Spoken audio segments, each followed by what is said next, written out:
ओम श्री परमात्मने नमः। ब्रह्म का स्वरूप क्या है? ब्रह्म के बारे में हमारे आप्त पुरुषों ने जो विचार दिए, जो चिंतन दिया, उसी के आधार पर हम कह सकते हैं कि ब्रह्म जो तत्व है वो आकाश से भी सूक्ष्म है। इसलिए तो समस्त जगत को व्याप्त किए हैं। भागवत गीता में भगवान श्री कृष्ण कहते हैं, बहिरंतस्य भूतानामक्षरम चरमेव च सूक्ष्मत्वात् विज्ञेयम दूरस्थम चान्तिके च तत् अविभक्तम च भूतेषु विभक्तमेव च स्थितम भूतभर्त च तज्ज्ञेयम गृहशिष्णु प्रविष्णु च। मतलब इनके द्वारा वो बताना चाहते हैं भगवान श्री कृष्ण की ब्रह्म सभी जीवधारियों के बाहर भीतर परिपूर्ण है।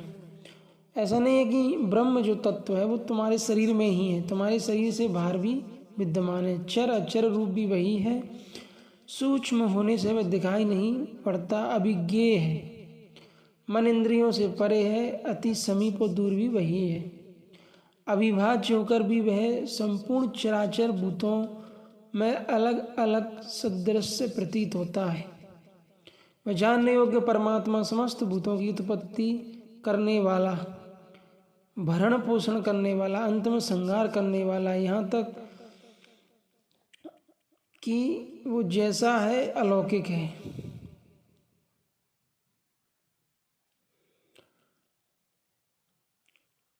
और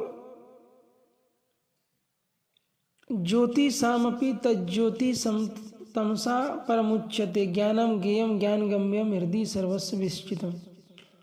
वह ज्ञेय ब्रह्म ज्योतियों का भी ज्योति है, तम से अति परे कहा जाता है, पूर्ण ज्ञान स्वरूप है, पूर्ण ज्ञाता है, जानने योग्य है, ज्ञान द्वारा ही प्राप्त होने वाला है और साक्षात्कार के साथ मिलने वाली जानकारी का नाम ज्ञान है। ऐसी जानकारी द्वारा ही उस ब्रह्म का प्राप्त होना संभव है। वह सबके हृदय में स्थित है, उसका निवास हृदय है, अन्यत्र ढूंढने पर वह नहीं मिलेगा। हृदय में ध्यान और योगाचरण के द्वारा उस ब्रह्म की प्राप्ति का विधान है। तो देखिए, ब्रह्म जो है वो अलौकिक है, लौकिक नहीं है। वो कोई पदार्थ, मैटर, अवस्था, स्थिति नहीं है, या कोई यूनिवर्स का हिस्सा हो, ऐसा नहीं बोल सकते आप।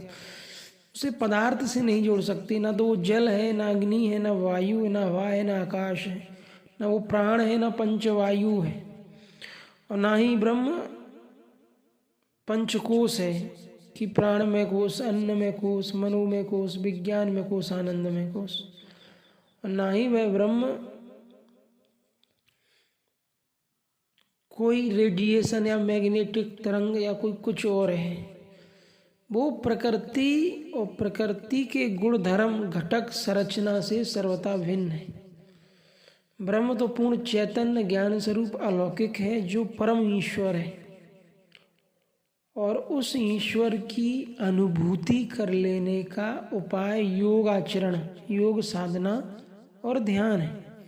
निरंतर ध्यान करते करते ध्यान में ऋषियों को, जैसा कि भगवान कृष्ण कहते हैं, ज्ञान विज्ञान तृप्त आत्मा कूटस्थो जितेंद्रिय, कि भगवान श्री कृष्ण कहते हैं निरंतर विज्ञान के द्वारा ऋषियों को उसकी अनुभूति हुई कि वो एक तत्व है जो आकाश से भी सूक्ष्म परम ईश्वर है, परम तत्व परमात्मा जो सर्वत्र व्याप्त है।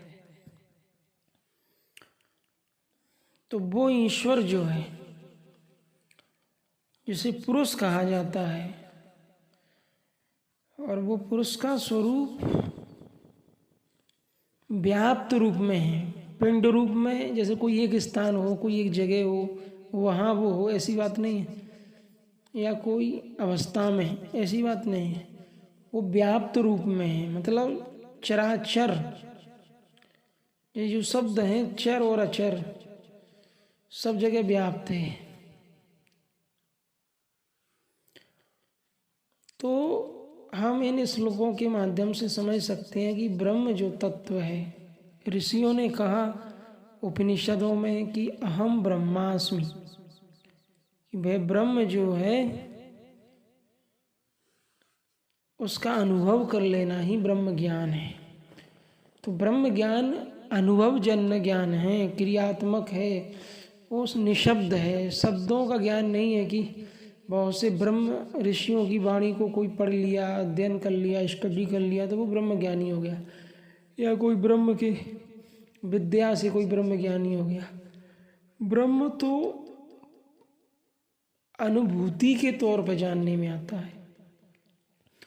कोई ऋषि जब साधना करता है, यम नियम आसन प्राणायाम प्रत्याहार धारणा ध्यान समाधि, तो समाधि के अंतिम चरण में उस ब्रह्म को अनुभव कर लेता है,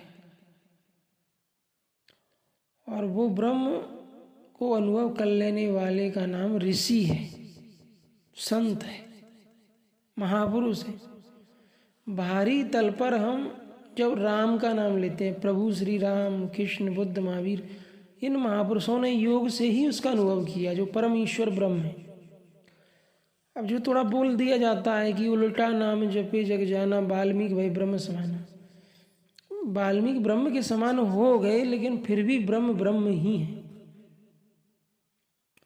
जैसे भगवान श्री कृष्ण गीता में कहते हैं कि उपद्रष्टानुमंता च भर्ता भोक्ता महेश्वरा परमात्मेति चाप्युक्तो देहे अस्मिन पुरुषः परः। अब जो शब्द होते हैं वो शब्दों के अपने अर्थ निकलते हैं। अब जैसे प्रकृति जो शब्द है उसके अपने कई अर्थ हैं। स्थूल प्रकृति है, भौतिक जगत, अनंत सृष्टि। सूक्ष्म प्रकृति है जिसमें मन बुद्धि चित्त अहंकार है, और इससे भी सूक्ष्म प्रकृति है कारण, जिसे त्रिगुणमयी प्रकृति कहते हैं। अब वो तीनों गुण ही मन बुद्धि चित्त अहंकार को क्रियाशील करते हैं, और फिर ये शरीर एक्टिव हो जाता है, क्रियाशील सक्रिय मोड पर आ जाता है। और योग से वो तीनों गुण अपने स्वरूप में हम जब स्थित होते हैं तो वो विलय हो जाते हैं। तो कहने का मतलब है कि यहाँ भगवान कृष्ण ने जैसे कहा कि वह पुरुष दृष्टा के रूप में है मानव हृदय में, जैसे हमारे हाथ पांव नाक जितना हमारे समीप है वैसे। अब उस दृष्टा में मनुष्य अपने मन से जो भी चिंतन करता है, संकल्प विकल्प, वो दृष्टा नहीं रोकता है। आप शुभ चिंतन करते हैं या अशुभ, नेगेटिव पॉजिटिव, जो मना कीजिए वैसे कर्म कीजिए। लेकिन योग साधना से जब वो जागृत हो जाता है, योग साधना जागृत हो गई, अनुभव में आने लगते हैं, और दृष्टा जब जागृत हो जाता है तो फिर वो अनुमति देने लगता है। उपद्रष्टानुमंता, दृष्टा से हो गया अनुमता, अनुमति देने वाला। भर्ता भोक्ता च महेश्वरा, फिर साधक का भरण पोषण करने लगता है। योग क्षेम मोक्ष पाने के लिए या स्वरूप में स्थिति के लिए जितनी भी जरूरतें हैं वैसे भगवान दृश्य देने लगते हैं, या ब्रह्म की ओर से ब्रह्म विज्ञान एक्टिव हो जाता है। उपनिषदों में भगवान आदि शंकराचार्य ने जिसे कहा ब्रह्म विज्ञान, वो एक्टिव हो जाता है योग साधना के द्वारा, और फिर उन्हीं अनुभवों या उसी विज्ञान के द्वारा ब्रह्म की अनुभूति को प्राप्ति हो जाती है। भर्ता भोक्ता च महेश्वरा, वो भरण पोषण करने लगता है, साधक योग क्षेम की व्यवस्था करने लगता है। ये भोक्तारम यज्ञ तपसाम, यज्ञ तप जो भी कुछ मन पड़ता है सबको वह पुरुष ग्रहण करता है। महेश्वरम, उसके बाद वह महानीश्वर के रूप में परिणत हो जाता है। तो यहाँ ये अर्थ है कि ब्रह्म विज्ञान जो भगवान आदि शंकराचार्य कहते हैं ब्रह्म विज्ञान के बारे में, कि जो ब्रह्म है वो विज्ञान स्वरूप है। जब कोई योग साधना करता है तो विज्ञान जागृत होता है, और धीरे धीरे मन की वृत्तियाँ लय होने लगती हैं, विलय होने लगती हैं, और एक अवस्था आती है कि कोई योगी योग से ब्रह्म लीन हो जाता है। लीन, विलीन, अब वो चित्त ही लीन हो गया उसी अव्यक्त भाव में, उसी ब्रह्म भाव में, और ब्रह्म की सर्वत्र होने की अनुभूति हो जाती है ब्रह्म विज्ञान से। अनुभव में ही ब्रह्म के द्वारा ये अनुभव करा दिया जाता है कि वो सर्वत्र है, और जिसे ये अनुभव हो जाता है वो ब्रह्म को प्राप्त हो जाता है। तो परमात्मेति चाप्युक्तो, परम से संयुक्त हो जाता है, परमात्मा कहलाता है। इस प्रकार शरीर में रहते हुए भी वह पुरुष आत्मा पर ही है। मतलब हमारे शरीर में भी ब्रह्म का वास है, सर्वथा इस प्रकृति से परे है। अंतर इतना ही है कि आरंभ में वह दृष्टा के रूप में था, उत्थान होते होते परम का स्पर्श कर परमात्मा के रूप में परिणत हो जाता है।